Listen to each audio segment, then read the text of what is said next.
our next presenter, our next agency here, which is Maryland Department of the Environment.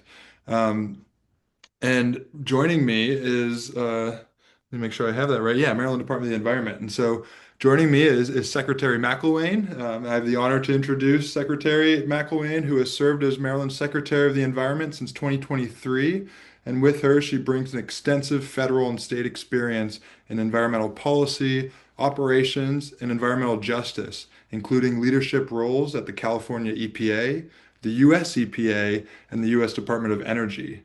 Under her leadership, MDE is advancing key initiatives, including what you'll hear today, and including local floodplain studies, administrative compliance process for water supply and appropriation permits, and the bonding insurance requirements for lead inspections. Secretary, thank you so much for joining us on this afternoon. I really appreciate you being here, and we're all excited to hear what the Department of the Environment is planning to work on this session. Thank you. Thank you so much. Wow, this is such a great forum. I'm really happy to be here.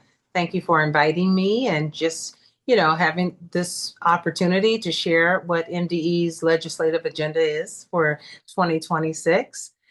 Just so that you all know, I do have with me Director of Government Relations, Jeremy Baker. He is on here as well. And many other members of my staff and team have been listening in and joining a lot of these presentations throughout this weekend. It has been phenomenal. So again, this is really great and really happy to be here. I know I only have about 10 minutes, so I'm going to go through our proposals rather quickly. So I think if we can get the next slide up, I don't know who's advancing now, but there we go. So the first legislative proposal we have is to modernize local flood studies.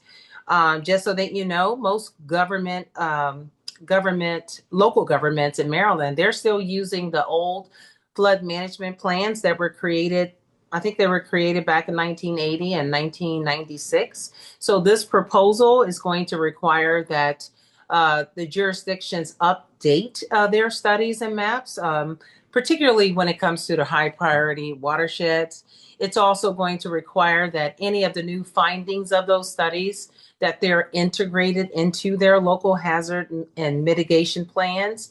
And, of course, this is just extremely necessary because we need to be better prepared for future disasters as we all see and hear about them all the time. And it's all related to climate change. So we need to get ahead of it. And to help pay for all of this, we're going to use, or the state will use 5% of the Comprehensive Flood Management Grant Program, which is about $500,000 per year. And this is not just Maryland.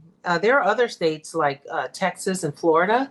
They're basically doing the exact same thing. They're requiring this same level of flood planning, and I anticipate other states will join in too, because it is that really important. Next slide. The other proposal we have will improve our ability to enforce water and wetland violations because right now we don't have a streamlined way to penalize violations involving water use permits, tidal wetlands, or waterway construction. So the only way to really deal with even a minor violation is to just go straight to court. So this proposal, it's going to allow our Water and Science Administration to start issuing fines and take enforcement action more efficiently without always having to, go through a full court process, which usually is just not worth it. So this is really important for us. It's not new. We do this for other permits.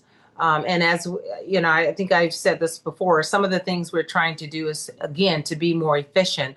So one benefit of this type of update will really help reduce a lot of staff time that we have, dealing with these kinds of issues. So it's really good, and we're looking forward to hopefully getting this passed. Next slide. Okay. Oh, is that it? I can't see it. Okay. The next slide is relating to our proposal to protect homeowners from faulty lead inspections. I have directed my team this year to focus really aggressively on oversight for lead testing and improve our lead program overall. Um, Over the last 2 years, we've had to rescind more than 2,000 lead paint inspections because they were either fraudulent or they performed inadequately. And when we're rescinding those inspections, we know that was the right thing to do. But when we do that, it does mean that landlords and tenants, they have to get new inspections. And a lot of times they have to actually pay for them. So this bill is going to require that all lead abatement professionals that they carry insurance or bonding. So if an inspector fails to do their job correctly, like again, what we've been finding, this insurance would cover the property owner's costs for a mandatory reinspection that will, that's a result of when we rescind. We have to have the reinspection. So this will help pay for it. I think this is straightforward. It's common sense regulatory update. It's designed to hold those lead inspectors and professionals accountable and really to protect homeowners from this unexpected costs. So that's pretty much it. The next slide this is just the key text of the bill. That's it. I'm under 10 minutes, so I thank you. I don't know if we have time for questions, but appreciate the time. Yeah, no, thank you so much for your time. We actually do have some questions coming in, so if we have a few minutes, if you don't mind, and maybe we can bring Jeremy if you need any assistance here, and Jeremy Yes. might be the attendees if we want to pull him over to the panelists. But a question I had related to, oh, I need to spotlight myself here to show up. Here I am. Hey, Jeremy, how you doing? Good to see you. So with the enforcement bill, a question I had, so. Thinking about really the emphasis on state enforcement, considering the pulling back of these resources from our federal government. And so, do you foresee that the current budget or hopefully, the proposed budget that we're going to see in a couple weeks here from the governor, will it have enough resources to carry this added load of enforcement, or are you thinking about how that resource load will increase given this new ability to enforce these permits here? Jeremy, did you want to answer that? Yes, absolutely. Hey, everyone. I'm Jeremy Baker. I am Director of Government Affairs here at MDE. Matt, just up front, want to say thank you so much for having us again this year. I think this is the best way to prepare for session. And to answer the question, yes, I do think, the whole point of this bill is that the middle of our enforcement process for these three key areas, tidal wetlands, waterway construction, and water appropriation and use, we're missing that middle ground enforcement, right? So we have to go straight to court, even for the most minor violations. Either those violations are falling through the cracks because they're not worth our Attorney General's time, or we'd have to go through a very lengthy and again, not always worth it court process. So having that middle ground allows us to get everybody in compliance faster.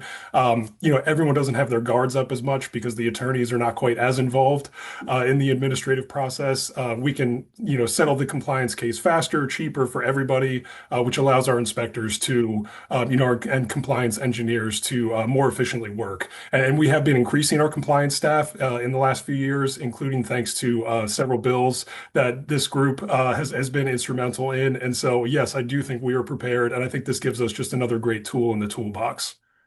I want to add, I also think that with this bill, a lot of the problems that we're seeing will dissipate because of the bill, right? Because right now, I think a lot of the people and industry that we're dealing with, they realize we're not going to enforce.